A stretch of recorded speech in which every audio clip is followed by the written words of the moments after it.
In March of 1990, Calhoun had pushed his Huskies deep into the NCAA Tournament, where Duke stood between them and their first Final Four.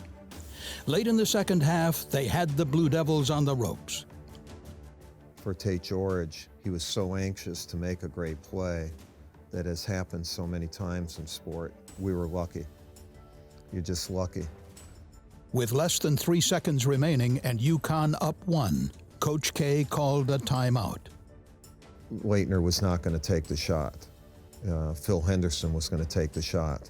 When we saw him playing off, we have an audible, and we call it special. Leitner accepts the ball from the official, gets it into Bryant, back to Leitner, he dribbles, takes the shot at the buzzer. Scores! You work on it, and that doesn't mean it's going to happen, but also you don't necessarily always throw it to a guy like Leitner, who's going to hit a lot of big shots. You know, it's funny because I talked to Mike after that. They went back and tried to duplicate that shot, and he missed 10 in a row. He couldn't make that shot. When it happened, I can remember jumping up, and not that I jumped that high, but as soon as I took off, I wanted to be on the ground because, holy macro, they just lost a tough game. I just remember Coach after the game in the locker room, just hold your heads high. You can't have a better season. I think that game was really about two lifers coaching against one another who were now going to embark on the national scene in a huge way with our programs. Although the Huskies finished consistently high in the national rankings, Calhoun did not deliver his troops past the Elite Eight. Then, on March 1st, 1997, after losing to Seton Hall for their 4th straight defeat, the talent-laden team got a mind-wrenching wake-up call, compliments of one James A. Calhoun. We get off the bus and we're all, about ready to head over to the dorm rooms. And he looks and he says, "Don't go anywhere. We got practice at 12:01. And everyone's heart just sank. And he just murdered us for 3 hours.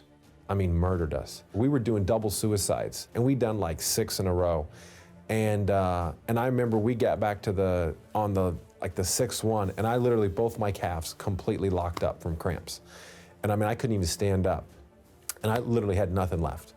I mean, I gave him everything I had. I was broke, and it was tough. It was tough.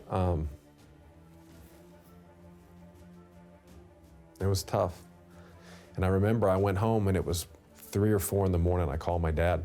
And I had told him in the conversation, I said, "I want you to call Lute Olson tomorrow and tell him I want to go to Arizona. I'm done with Connecticut." It was interesting because it was kind of a turning point for the team. 2 years after that edition of Survivor Stores, UConn's veterans were battle-tested and charged into the 1999 NCAA Tournament as a #1 seed.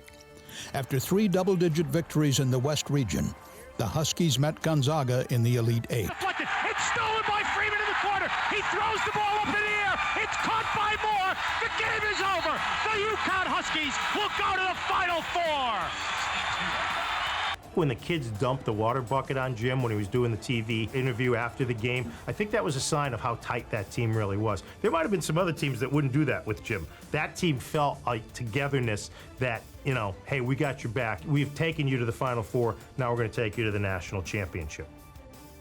After dispatching Ohio State 64-58, UConn was a 9.5-point underdog to Duke, winners of 32 straight, and regarded as one of the greatest teams in NCAA history.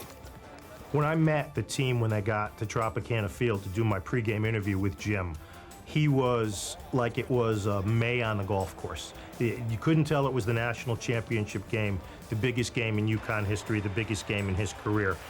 We spent the day at the pool with nieces, nephews, little ones that had all been, and I don't think I've ever seen Jim as relaxed before a game of that magnitude. There was a USA Today, and they always had a column the day of the game, all the coaches and the writers, the prophets, that nobody picked UConn. Duke just blew everyone out. They beat everyone by 20, 25 points. And so I felt like our thought is number one, they're not going to blow us out. That's not going to happen. And we didn't really feel like they had the experience in close games because they hadn't been in them. I think their team was more hardened to play close games than we were. It was kind of like when we beat Vegas in '91 in the semifinals of the Final Four. We had played a lot of close games. They had played none. We're an older team, and we're a better team. And we're going to beat this team because we're mentally older and tougher than they are. Elamine on sideline left. Picked up by Brand. Drives to the left. Stop and go. Takes it all the way inside. Floats it up and in. Big hoop for Elamine. He's got 10. UConn up 3. 1 minute to play. With 24 seconds left and Duke down by a point, the Blue Devils took possession, and Mike Krzyzewski elected not to call a timeout.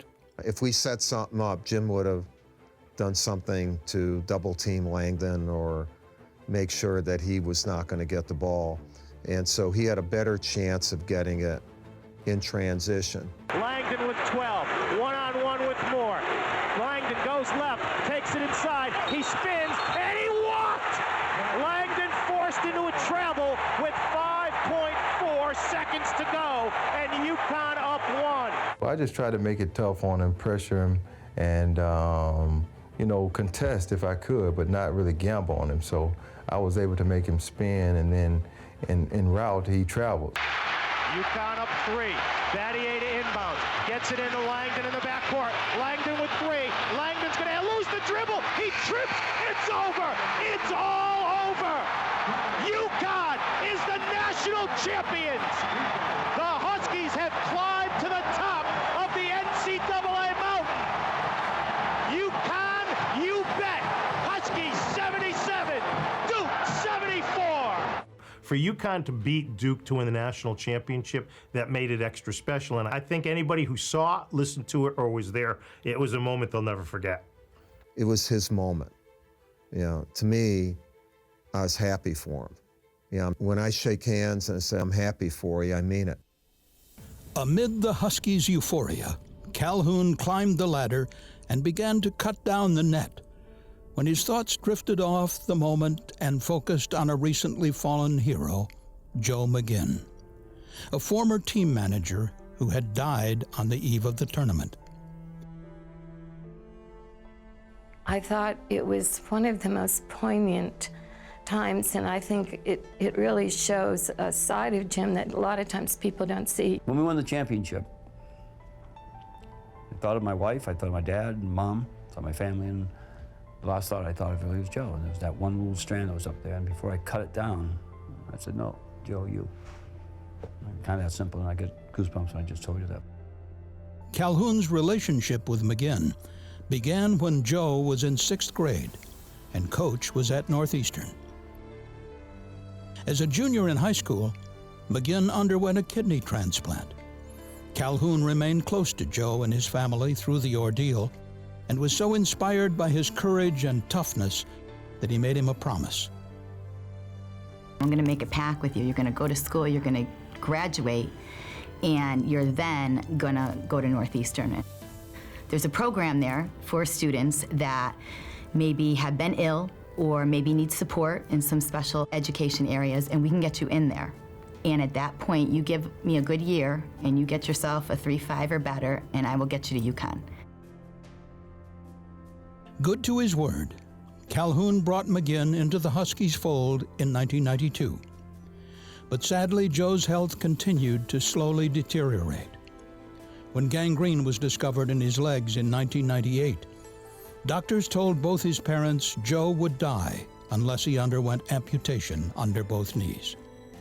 At that point, Jim seemed to be the only person that could reach out to Joe. He was helping him take his pills, helping him swallow his pills, and he went in that evening.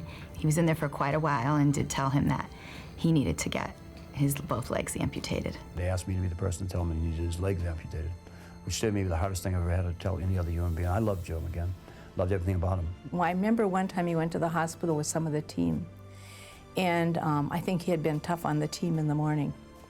And he pulled the sheet off of Joe's legs and said, "Don't talk to me about hard." There's a guy who put his whole life on the line for love of you guys. He loves you. And yet he never bitched one single moment of his life. Never heard Joe bitch. And he went all the way from having his whole life disrupted to eventually dying. And I know when we took on different opponents as we went through it that we said, you know, will this one for Joe? McGann's parents sat behind the UConn bench as the Huskies won their first national championship, unaware of Calhoun's impromptu tribute to their son.